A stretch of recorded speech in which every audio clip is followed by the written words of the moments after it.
नमस्कार दोस्तों, आप सभी का मैं अपने यूट्यूब चैनल में एक बार फिर से बहुत बहुत स्वागत करती हूँ। मैं हूँ शीला और हम पढ़ रहे थे वास्तविक संख्याएं इकाई 1, जिसमें आज हम प्रश्नावली 1.1 करेंगे। और इसका पहला प्रश्न है, जिसका प्रश्न 1 कहता है कि निम्नलिखित संख्याओं को अभाज्य गुणनखंडों यानी कि प्राइम फैक्टराइजेशन मेथड के गुणनफल के रूप में व्यक्त कीजिए। ठीक है, यानी कि प्राइम फैक्टराइजेशन के गुणनफल के रूप में व्यक्त कीजिए, जिसमें हमारा पहला है 140। तो 140 का सबसे पहले हमने क्या किया है, इसका प्राइम फैक्टर निकालते हैं। कितना आएगा, 2 सत्ते 14 जीरो, फिर 2 तिहाई 6, 2 पंचे 10, ठीक है, फिर 5 सत्ते 35 और 7 इक्का 7। तो यानी कितना आ गया हमारा इसका, 2 गुणे 2 गुणे 5 गुणे 7। इसको हम ऐसे भी लिख सकते हैं कि 2 की घात 2 गुणे 5 और गुणे हमारा 7। तो 140 का हमारा ये आंसर हो जाएगा, प्राइम फैक्टर से इसका हमारा ये गुणनफल हो जाएगा। सेकंड है हमारा 156। अब 156 का देखते हैं कैसे होता है। 156 का भी हमने ऐसे प्राइम फैक्टर किया साइड में, तो कितना जाएगा, पहले 2 सत्ते 14, 2 अट्ठे 16, 2 तिहाई 6, 2 नवैया 18। अब 3 जाएगा, 3 एकम 3, 3 त्रिक्का 9 और 13 एकम 13। तो कितना आ जाएगा हमारा इसका प्राइम फैक्टर, 2 गुणे 2 गुणे 3 गुणे 13। तो ये हमारा आ जाएगा, यानी कि 2 की घात 2 गुणे 3 और गुणे 13। तो ये हो जाएगा हमारा 156 का प्राइम फैक्टर। नेक्स्ट थर्ड हमारा क्या कहता है, थर्ड की बारी आती है। तो थर्ड हमारा कहता है कि 3825, इसका हमने प्राइम फैक्टर निकालना है। तो इसका भी हमने यहाँ पे रफ में ऐसे साइड में इसका प्राइम फैक्टर निकालते हैं। चूंकि इसकी इकाई में आप देख सकते हैं 5 है, तो यानी 5 जाएगा। तो करते हैं इसको। तो 5 से हम जैसे इसको यहाँ पे साइड में रफ करके देख लेते हैं कि हमारा उत्तर कितना आता है। तो 5 सत्ते 35, 8 में 5 गया हमारा 3, ये 2 उतरेगा, और फिर 5 छंग ये 30 हो जाएगा। फिर माइनस करेंगे 2 और ये 5 उतरेगा और बचे हम 25, यानी माइनस करेंगे तो हमारा कितना आ जाएगा, 0, यानी 765। 765। अब ये फिर 5 से जाएगा, ये फिर हमारा कितना किससे जाएगा, 5 से जाएगा। ठीक है, फिर 5 से करते हैं, 5 एकम 5, 7 में 5 गए हमारा 2 और हमारा 6 उतरेगा।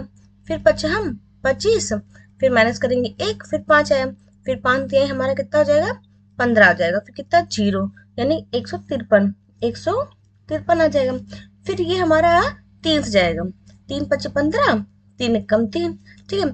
फिर 17 के पार्ट से चला जाएगा, 17 तिहाई 51 और फिर ये 3 एकम 3। तो इसका मतलब इसका प्राइम वेक्टर क्या रहा है, 5 गुणे 5 गुणे 3 गुणे 17 गुणे 3। तो हम छोटी वाली संख्या पहले लिखते हैं, यानी 3 गुणे 3 गुणे 5 गुणे 5 गुणे हमारा 17, यानी कितना हो गया, 3 की घात 2 गुणे 5 की घात 2 गुणे 17। तो 3825 का ये हमारा क्या हो जाएगा, इसका गुणनफल इस प्रकार आ जाएगा। नेक्स्ट चौथा हमारा कहता है, चौथा हमारा क्या कहता है, आइए देखते हैं। नेक्स्ट चौथा है हमारा 5005। अब इसका हमको भी प्राइम फैक्टर निकालना है। सबसे पहले इसका भी हम ऐसे साइड में करते हैं, 5005 का। तो ये 5 आ जाएगा हमारा, 5 एकम 5, 5 जीरो जीरो, 5 जीरो जीरो, 5 एकम 5। अब ये देखना है कि अरे ये किससे जाता है, तो ये हमारा 7 से चला जाएगा। आइए 7 से करके इसको हम यार साइड में रफ करके देखते हैं। तो 7 एकम 7, 10 में 7 गए 3 जीरो और 7 चौक 28, फिर माइनस किया 2 और 1, फिर 7 त्रिक हमारा कितना आ जाएगा, 21 आ जाएगा।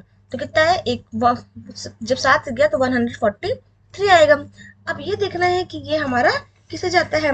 ठीक है, तो ये हम इसको 13 से गुणा करके देखते हैं, तो क्या 13 से भाग करके देखते हैं, तो क्या ये हमारा आता है, 13 एकम 13 माइनस किया 1 3, फिर 13 एकम 13 आ गया, यानी हमारा ये 13 से जब जाएगा ये तो 11 बार आएगा और फिर 11 बार जाएगा, 11 एकम 11।